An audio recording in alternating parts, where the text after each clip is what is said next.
जय हिंद दोस्तों, स्वागत है आपका हमारे यूट्यूब चैनल संकल्प 25 पे।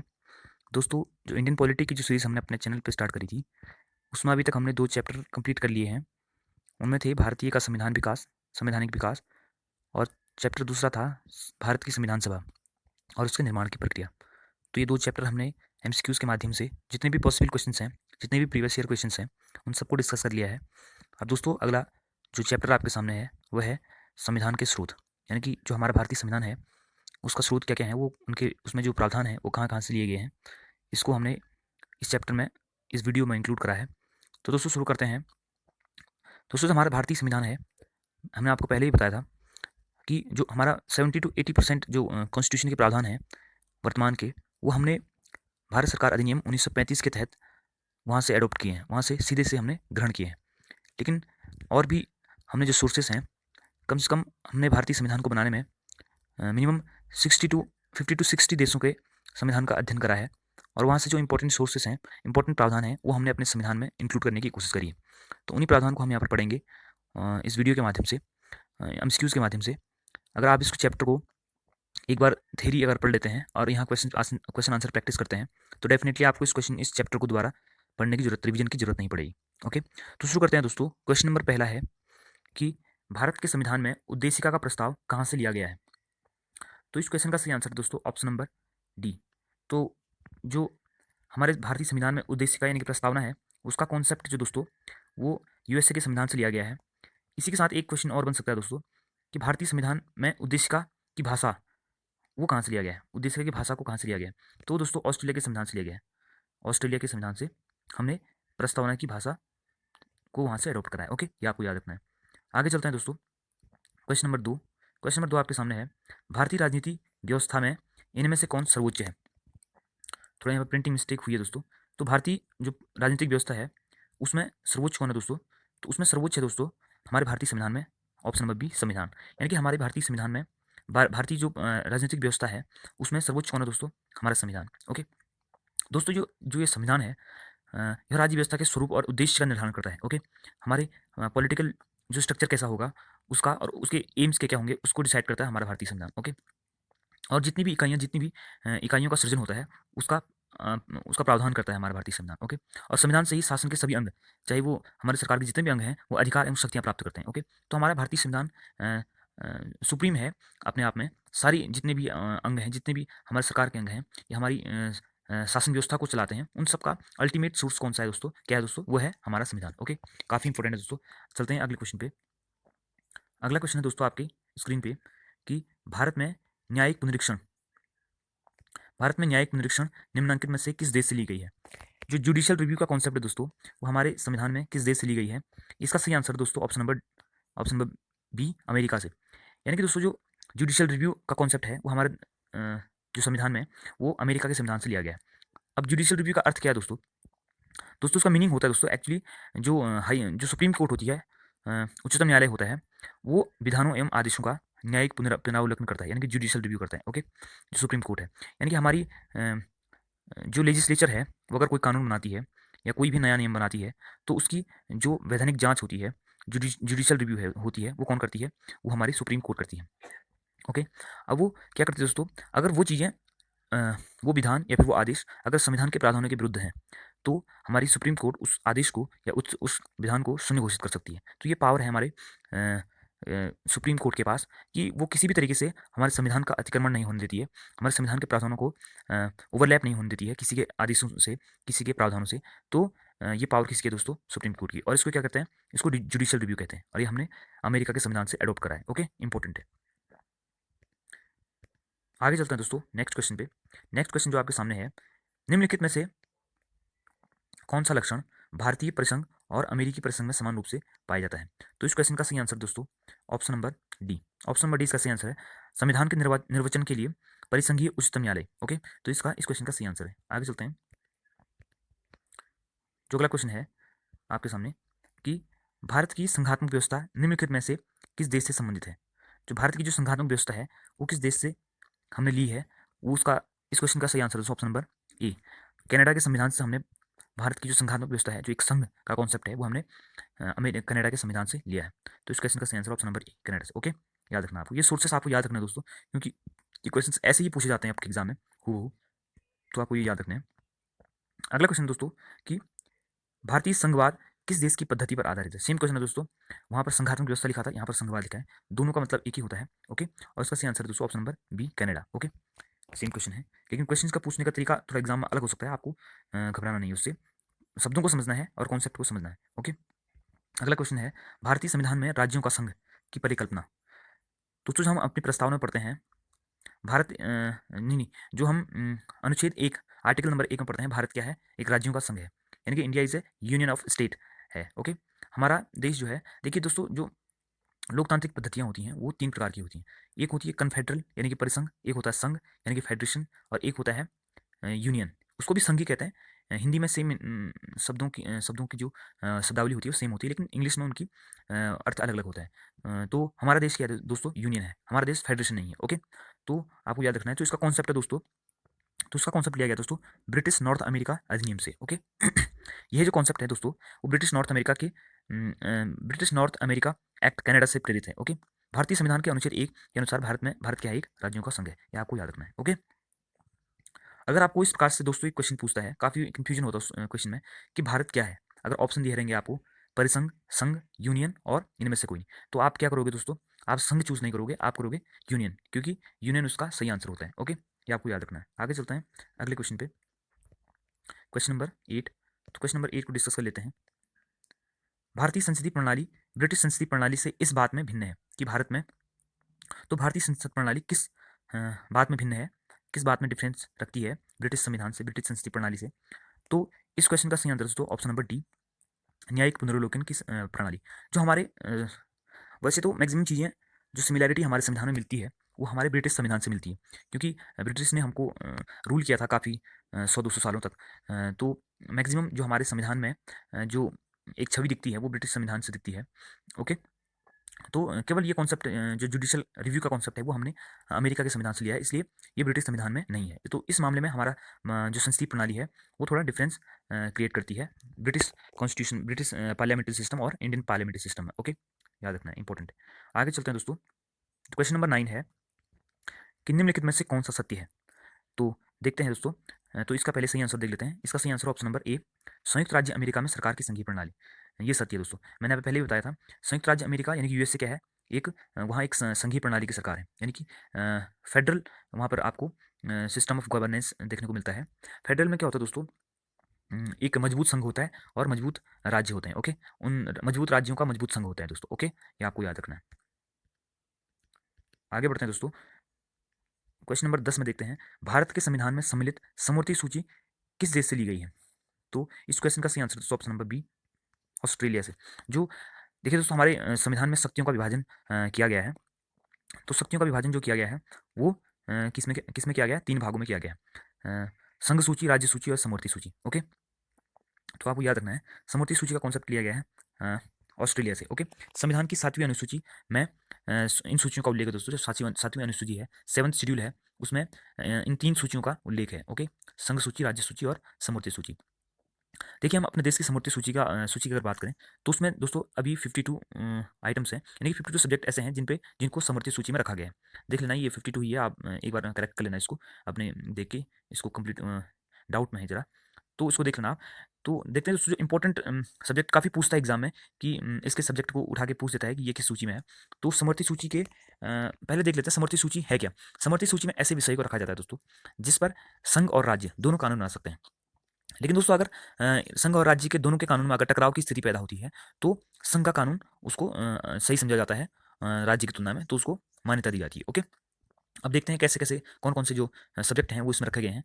वो है दोस्तों शिक्षा है, एजुकेशन है, एजुकेशन पे राज्य और संघ दोनों कानून बना सकते हैं। वन है, फॉरेस्ट है, विवाह एवं विवाह विच्छेद है, जनसंख्या नियंत्रण और परिवार नियोजन है, स्वच्छता और औषधालय, विद्युत, वन्यजीव जंतुओं का संरक्षण, संपत्ति का अर्जन व अधिग्रहण, जन्म मरण से पंजीकरण आदि। दोस्तों ये मैंने चुन चुन के जो इंपॉर्टेंट टॉपिक्स हैं, इंपॉर्टेंट सब्जेक्ट हैं जिन पे कानून संघ और राज्य बना सकते हैं दोनों मिलकर के, तो ये काफ़ी इंपॉर्टेंट है, ये हमें हमेशा पूछे जाते हैं। जैसे इसमें से विवाह और विवाह विच्छेद पूछा जाता है, जनसंख्या जन्म मरण पंजीकरण आदि पूछ लेता है, जनसंख्या नियंत्रण पूछ लेता है, परिवार नियोजन पूछ लेता है। तो इनमें से ये टॉपिक आपको हूबहू एग्जाम में पूछ लिए जाते हैं, तो काफ़ी इंपॉर्टेंट है। ओके, ये याद रखना आपको, ये क्वेश्चन काफ़ी इंपॉर्टेंट है। ओके, आगे चलते हैं दोस्तों, अगला क्वेश्चन है क्वेश्चन नंबर 11 कि भारतीय संविधान में राज्यों में नीति निर्देशक तत्वों का की संकल्पना किस देश के संविधान से ली गई है। ओके, देखिए दोस्तों, जो पहले इसका आंसर देख लेते हैं। राज्य के नीति निर्देशक तत्व डीपीएसपी यानी कि डायरेक्टिव स्टेट एंड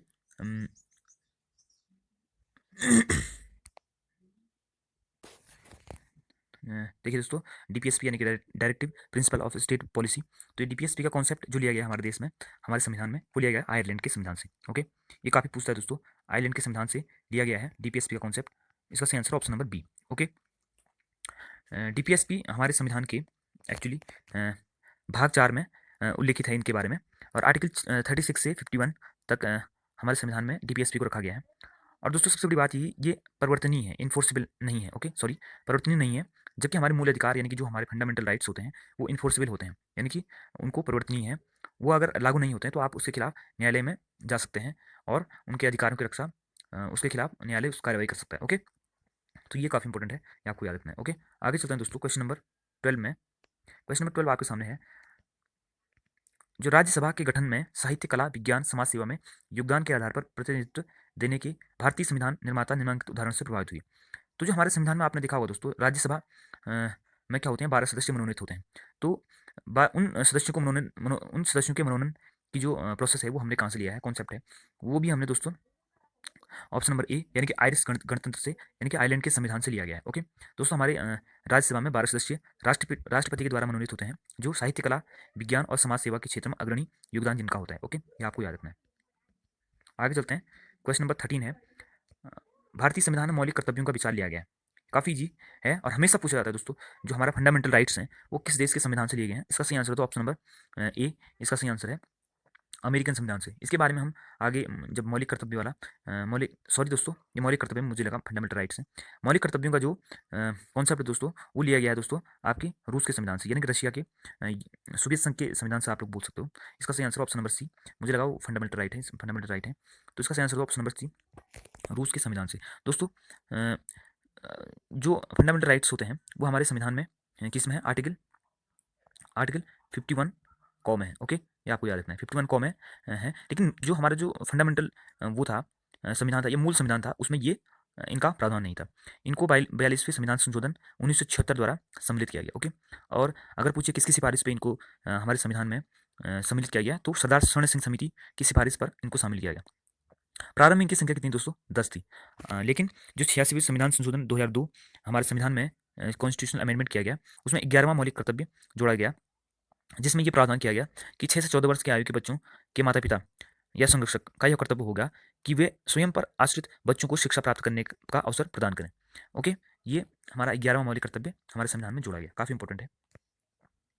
चलते हैं अगले क्वेश्चन पे। क्वेश्चन नंबर 13 है कि भारतीय संविधान में अवशिष्ट शक्तियों का प्रावधान किस देश से लिया गया है। तो दोस्तों, जो अवशिष्ट शक्तियाँ जो रेजिस्ट्री पावर्स हैं, उनका जो कॉन्सेप्ट लिया गया है, तो वो कनाडा के संविधान से, यानी कि ऑप्शन नंबर डी इसका सही आंसर कनाडा के संविधान से लिया गया है। ओके, आगे चलते हैं, क्वेश्चन नंबर 14 है आपके पास, भारत के संविधान में संविधान संशोधन की जो प्रक्रिया है वो किस देश के संविधान से ग्रहित है। ओके, तो कॉन्स्टिट्यूशन अमेंडमेंट की जो प्रोसेस हमारे संविधान में, वो किस देश के संविधान से ली गई है, तो ऑप्शन नंबर बी इसका सही आंसर है दक्षिण अफ्रीका के संविधान से। ओके, साउथ अफ्रीका के संविधान से हमने जो संवैधानिक संशोधन का कॉन्सेप्ट लिया है। हमारे संविधान में जो भाग 20 है, भाग 20 में के अंतर्गत आर्टिकल 368 में संसद के उसको संविधान संशोधन की शक्ति प्रदान की गई है। ओके, संसद को क्या है, कॉन्स्टिट्यूशनल अमेंडमेंट की शक्ति प्राप्त है। ओके, याद रखना है। आगे चलते हैं, क्वेश्चन नंबर 15 है, भारतीय संविधान में राष्ट्रपति पर महाभियोग इम्पीचमेंट की अवधारणा ली गई है। जो इम्पीचमेंट का कॉन्सेप्ट है दोस्तों, हमारे संविधान में राष्ट्रपति को हटाने की, तो उसका कॉन्सेप्ट लिया गया दोस्तों ऑप्शन नंबर सी, अमेरिका के संविधान से। अमेरिका के संविधान से लिया गया है इम्पीचमेंट का वो कॉन्सेप्ट। दोस्तों होता क्या है, अगर संसद में राष्ट्रपति को उसके पद से हटाने की प्रक्रिया को महाभियोग कहते हैं। अगर राष्ट्रपति हमारे संविधान का अतिक्रमण करता है तो संसद को ये शक्ति प्राप्त है कि वो राष्ट्रपति को उसके पद से हटा सकते हैं। इसी प्रोसेस को क्या कहते हैं, इम्पीचमेंट कहते हैं, महाभियोग कहते हैं। ओके, इसके लिए क्या होता है दोस्तों, दोनों सदनों में 2/3 बहुमत से के साथ प्रस्ताव को पारित करना होता है। और सबसे पहली बात यह है कि दोस्तों, हमको प्रस्ताव लाने के लिए 1/4 मेंबर को, किसी भी सदन के 1/4 मेंबर उस प्रस्ताव पर हस्ताक्षर होने जरूरी है। इसलिए तभी वो प्रस्ताव क्या होगा, किसी सदन में पहले रखा जाएगा। ओके, तो प्रस्ताव रखने के लिए 1/4 मेंबर की जरूरत होगी, और प्रस्ताव को पारित करने के लिए टू थर्ड यानी कि 2/3 सदस्यों की मेंबर्स की क्या होगी, जरूरत होती है। और आर्टिकल 16 में इसका प्रावधान है दोस्तों, सॉरी 61 में क्या होता है, राष्ट्रपति पर महाभियोग लगाने की प्रक्रिया उसमें बताई गई है 61 में। ओके, आगे चलते हैं।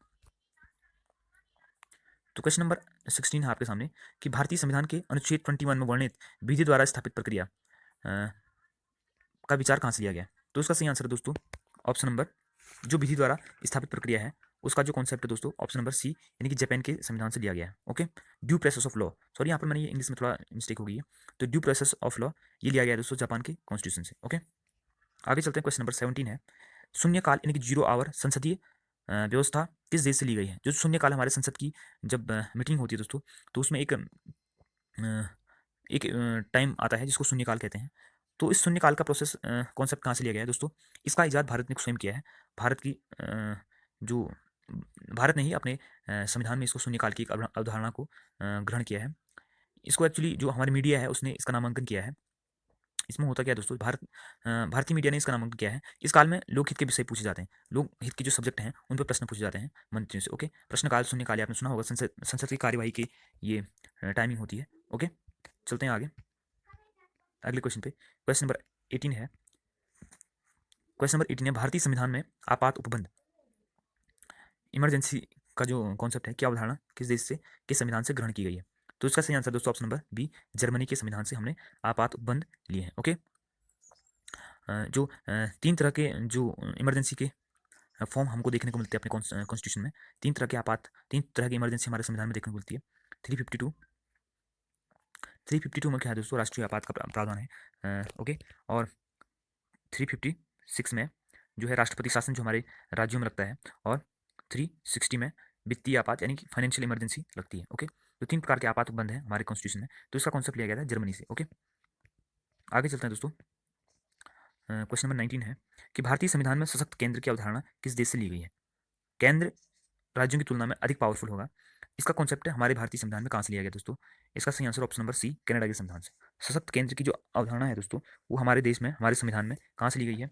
वो ली गई है कनाडा के संविधान से। ओके, आपने देखा होगा कि जैसे हम शक्तियों का विभाजन भी देखते हैं, तो उसमें क्या होता है दोस्तों, अगर केंद्र का कानून और राज्य के कानून में अगर कानून बनाने में अगर कोई अलगाव की स्थिति पैदा होती है, तो क्या होता है, किसका वो समझा जाता है, तो केंद्र का जो केंद्र के द्वारा बनाया गया नियम उसको सर्वोच्च समझा जाता है। तो केंद्र की सर्वोच्चता यानी कि केंद्र सशक्त है, उसका जो कॉन्सेप्ट है कनाडा के संविधान से लिया गया। आगे चलते हैं क्वेश्चन नंबर 20, और इस वीडियो का अंतिम क्वेश्चन है, लिखित संविधान का प्रारंभ किस देश से हुआ?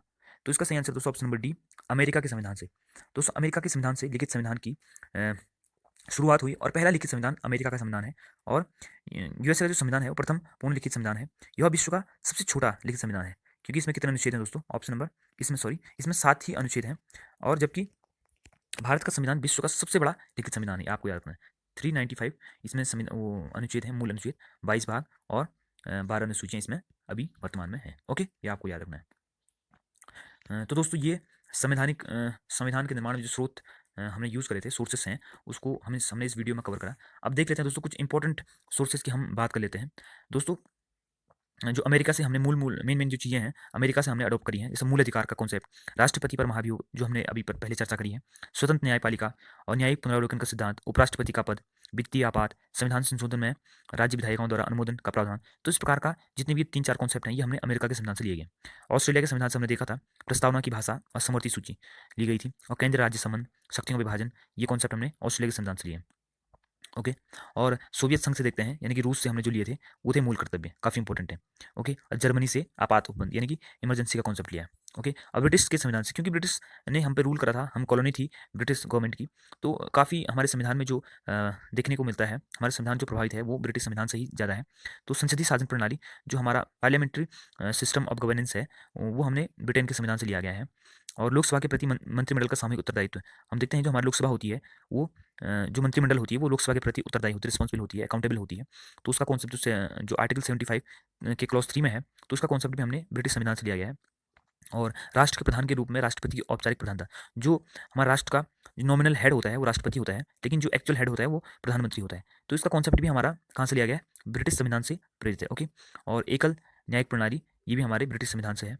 विधि निर्माण की प्रक्रिया विधि का शासन, एकल नागरिकता, जो सिंगल सिटीजनशिप है दोस्तों, वो हमारे देश में जो सिंगल सिटीजनशिप है वो भी हमारे ब्रिटिश संविधान से प्रेरित है। ओके, विधायिका के सदस्यों के विशेष अधिकार एवं उन्मुक्तियाँ, ये भी हमारे ब्रिटिश संविधान से प्रेरित है। संसद एवं विधानमंडलों की प्रक्रिया, ये भी हमारे ब्रिटिश संविधान से प्रेरित है। ओके, आयरलैंड के संविधान से देखते हैं। राज्य के नीति निर्देशक तत्व, डीपीएसपी का कॉन्सेप्ट हमने इसे लिया है। साहित्य, कला, विज्ञान, समाज सेवा में योगदान के आधार पर 12 सदस्यों का मनोनयन, ये भी हमारे आयरलैंड के संविधान से है। राष्ट्रपति का निर्वाचक मंडल, ये भी आयरलैंड के संविधान से। तो जो ये इंपॉर्टेंट मैंने देश बताए, इंपॉर्टेंट सोर्सेज बताइए, आपको अपने नोटबुक में नोट करने हैं। काफ़ी इंपॉर्टेंट है, हर बार एग्जाम में पूछे जाते हैं।